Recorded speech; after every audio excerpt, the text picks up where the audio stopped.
Get ready for your daily dose of marketing strategies and tactics from entrepreneurs with the guile and experience to help you find success in any marketing capacity.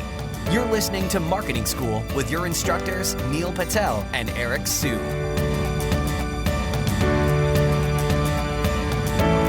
Welcome to another episode of Marketing School. I'm Eric Su.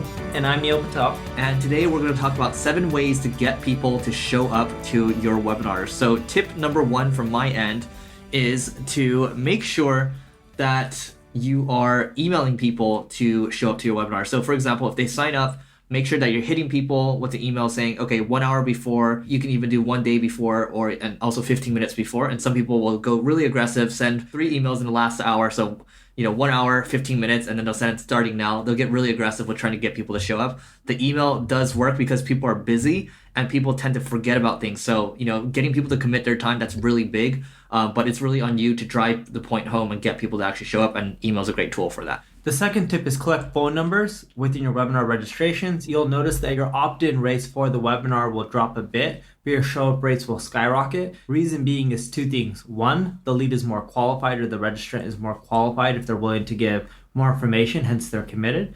The second thing is once you have a phone number, through your webinar software, they usually integrate with a service provider like Twilio or any other text messaging platform, and they can send out automated text reminders right before the webinar starts, just letting people know like, hey Eric, Neil's webinar starts out in 15 minutes. Please check your email for a link, so then that way you can attend it or watch it or whatever. You can customize the text. Number 3 is use social media ads. So just like you're sending emails to people, you want to keep it consistent. So let's say you have a webinar starting, 3 days later. Well, you can target people and say, hey, this is starting in 3 days. And then similarly, if it was starting in 1 day, you can send them ads around that too. Social media ads, will help drive the point home too, because it's just another touch point, right? Sometimes people are hanging out on social media. Sometimes they're looking at the email as well. You want to make sure that you're at the places where, you can actually get people to take action and actually remember what you're trying to put out. So that's another way to get people to act on it. And it's great, especially with Google, Facebook, because you're able to retarget people and target them based on their behaviors. Tip number 4, don't make your webinar available too much in advance. If you have a lot of traffic like I do or Eric does, I just make my webinar out like 1 day. So you have a day only to register for the webinar. Sometimes, I let them register in that day as well. I've tested sending out webinar registrations a week in advance, a month in advance, 2 weeks in advance, 3 days in advance, 2 days in advance, etc. I found that the closer you ask to register, right, from the date that is actually happening. So if it's happening 2 days from now and you let them register today, that's fine. If it's happening 2 weeks from now and you let people register today, you'll get way too many opt-ins and people who don't show up. And if you're just doing it to collect leads, that's fine. But when your sales reps get the leads, they won't be able to close because those people didn't watch your webinar. So your show-up rate, mine are roughly anywhere between like 60 and 70% when I let people register for a day or less than a day before the webinar starts.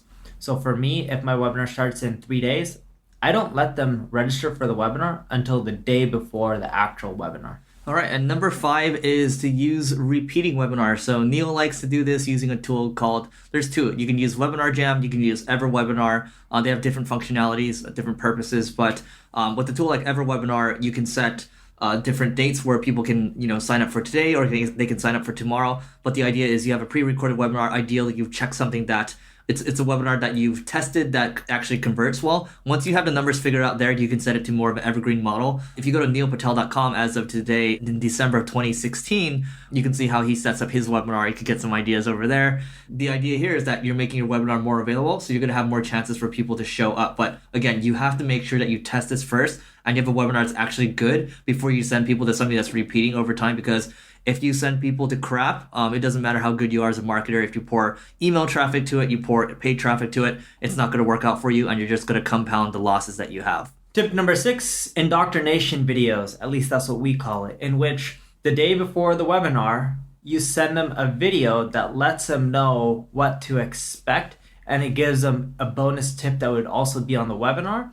So in that way, they're like, ooh, awesome, a lot of value, I should really attend.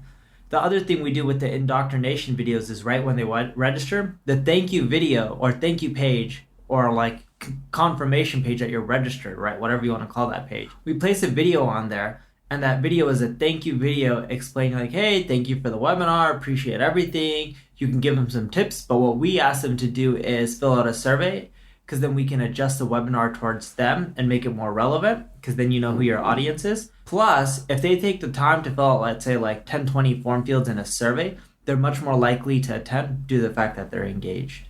Yeah, and number 7, I'm gonna keep it simple here. Don't forget to hit your typical channels that you have, your social channels. Sometimes people forget about this. And then also you can do joint webinars too. So I'll give you an example. HubSpot, they actually do a lot of joint webinars with people. If you can do joint webinars, you're gonna be able to get more people onto your email list, and then you can therefore get them to attend more of the webinars that are tailored towards your specific audience. This could be an email list building tactic, but it also does help you drive more webinar signups at the end of the day. So webinars, use it as a tool. You don't have to just focus on your audience. Think about how you can siphon off other people's audiences. Obviously, you're trying to deliver value first, but joint webinars are a good way to go about it, especially if you're starting out and there's not a huge budget, but if you have something really good. So that's it for today's episode of Marketing School. Please keep sending us these topics, the things that you guys are tweeting at us, the things that you guys are emailing us. Scott, you've been great to us.